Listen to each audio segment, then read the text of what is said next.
আমাদের একটি জরুরি সিদ্ধান্ত মোতাবেক আমাদের যে 6 তারিখের যে লং মার্চ টু ঢাকা কর্মসূচি ছিল সেটাকে আমরা একদিন এগিয়ে নিয়ে এসেছি। অর্থাৎ আগামীকাল 5ই অগস্ট সারা দেশের মুক্তিকামী জনতাকে ঢাকার উদ্দেশ্যে রওনা হওয়ার জন্য আমরা আহ্বান জানাচ্ছি। যারা পারবেন, যাদের পক্ষে সম্ভব হবে, আজ রাতেই আপনারা ঢাকার উদ্দেশ্যে রওনা হয়ে যান। আমরা আগামীকাল সারা দেশের মুক্তিকামী জনতাকে ঢাকায় আসার আহ্বান জানাচ্ছি। বিশেষ করে ঢাকার আশেপাশে যে জেলাগুলো আছে আপনারা দায়িত্ব নিয়ে মসজিদের মাইকে ঘোষণা দিয়ে যাদেরকে পাবেন সবাইকে নিয়ে ঢাকার উদ্দেশ্যে রওনা হন।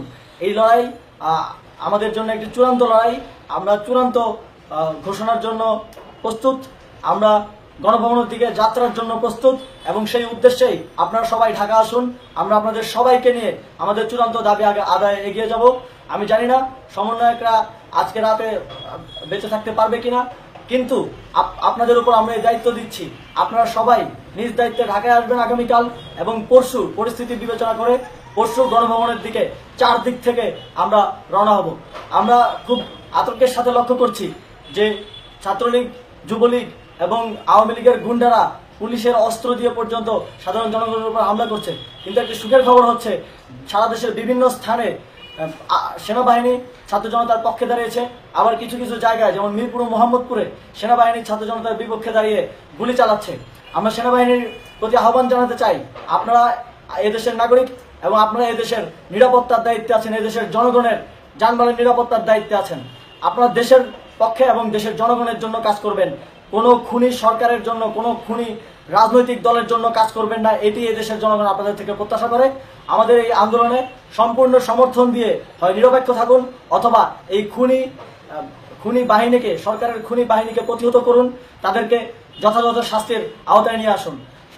যে কারফিউ সরকারের পক্ষ থেকে ঘোষণা করা হয়েছে, আমরা স্পষ্টভাবে বলতে চাই সেনাবাহিনী এই ধরনের কোনো কারফিউ বাস্তবায়নের জন্য মাঠে না নামে। যদি মাঠে নামে তাহলে সেনাবাহিনী স্পষ্টভাবে অফিসিয়ালি জনতার বিরুদ্ধে দাঁড়াবে।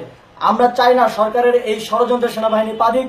সেনাবাহিনীকে জনতার বিরুদ্ধে দাঁড়ানোর যে ষড়যন্ত্র সরকার রচনা করছে সেটিতে সেনাবাহিনী পা দিবে না, এই বিশ্বাস আমরা রাখতে চাই।